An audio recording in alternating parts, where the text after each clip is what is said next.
Hello, Dr. Brad Hulsebus here, and welcome to another edition of Ask the Chiropractor. Ask the Chiropractor is my little podcast that I do when someone has a question about chiropractic or chiropractic care. I try to answer. I'm a chiropractor here in Rockford, Illinois.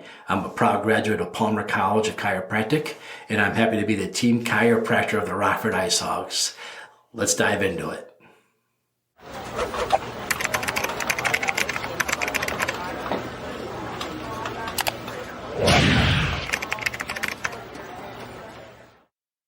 Hi there. So I was recently asked by a patient who was in my office who noticed there was a lot of young athletes coming in. And they were curious, why so many young athletes? Now, let me define young athlete. We're talking about high school freshmen, sophomores, and juniors, and a couple of local college kids coming in. They wanted to know why so many of these young athletes were getting adjusted, why they had to be there so much, because if you figured a young athlete would be a very healthy, strong person, they probably don't have a lot of problems. And it's just the opposite. Now, I'll say about 20 years ago, it wasn't so much like this, but today it really is. And so I sat down with some of my friends over at Movement Fitness, and I was having a conversation about this. Why are we seeing so many young people with instability in their lower back? What do we know about the lower back? We know that physical therapy really doesn't help it unless your physical therapist focuses on stability exercises. There was recently a study that showed that people who had back surgery, they took them through a gambit of tests before and after back surgery, asking which one of you actually felt better after your surgery. And they found the ones who had weak stability muscles before surgery, had surgery, and then had the right PT, making their stability muscles stronger after the physical therapy, did great. And the ones with weak stability muscles before and after did awful. And they taught them how to do stability exercises, and those people actually improved even post-surgery. So we know stability exercises are huge. So why do kids today have bad stability muscles? In my youth, I used to ride my bike everywhere. I would ride my bike to the mall from where I lived. I'd ride my bike to the mini putting place where I lived. I get my bike everywhere. And when I wasn't on my bike, I was on my skateboard. And when I wasn't on my skateboard, I had a scooter. Matter of fact, I was on my skateboard so much, we used to have a half pipe in our front yard. It was about 20 feet long and 10 feet tall. So we were always testing our balance, testing our stability. We were climbing up trees, having tree houses. We were doing all this fun stuff. But today, I wouldn't let my kids ride their bikes half the places I rode my bikes. Not because they're not capable of riding their bike, because I don't trust something bad won't happen to them compared to when I grew up. So today, kids don't get to ride bikes and go explore things like we did because the world's changed, right? We're not going to let our kids ride from neighborhood to neighborhood. We wouldn't even let our kids. I don't live that far from where I grew up. I couldn't imagine my kids today taking their bikes and doing the things I did. Not only that, but where are they going to go? Are they going to go to the mall? Have you been to a mall lately? There's no reason to go to a mall anymore, unfortunately. It's not like they even have the destination to go to the places we went. The whole idea of riding the bikes, the kids don't do that anymore. And so they lose all that stability. They lose all that growth, the development that we had going on our bikes everywhere. When I rode my bike to the corner where there was a big pond, I had a 5-gallon bucket, a tackle box, and a fishing pole trying to keep all that balanced. That was great stability exercises. The other problem I feel today is that kids only do one sport. I played football, and if I wanted to play defense on football, I had to wrestle because our defensive coordinator was also the wrestling coach. And you didn't have to, but it sure did help to be in the wrestling team. But there's different muscles and different things you use in wrestling versus football. Today's kids, more and more, are just doing a sport, and they're investing all their time and energy into one sport. And so we even lose that cross-training that we would normally get in the old days. When football practice was over and wrestling practice started, I quickly learned I really missed football practice because wrestling practice was awful. Maybe because I was going against my best friend's older brother every day because we were in the same weight class. I don't know. But man, I hated wrestling practice. I love football practice. So there's just a difference in the way you move, you bend, you twist. Because in football, you're not rolling around the ground with somebody like you are wrestling. And in wrestling, you're not running long distances. So it's just totally different types of practice. And again, you throw another sport like baseball, you have a whole different kind of practice again. The idea that kids today only playing one sport really suffers them. So now we have these kids that come in here and they don't have any balance. I love having the young kids come in. One of the first tests we do is we have them stand on one foot. And I want to see me being almost 50 years old, who could do it longer, me or them. And I tell you what, I win more times than I lose because they don't have the balance anymore. And without the balance, we don't have the stability muscles. Without the stability muscles, we don't have the way to keep the back strong. So I have all these volleyball players, football players, basketball players, especially those who run a hard surface like the volleyball and the basketball players. They're coming here all the time complaining about their lower back pain and how their lower back hurts because they just lack all the stability.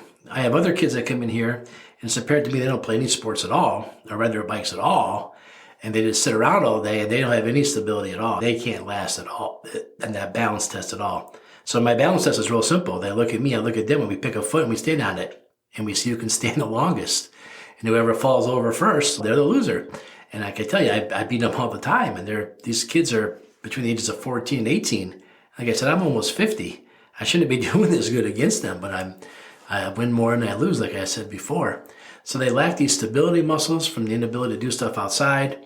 And then they also only play one sport. And they only develop one way. So what can we do about it?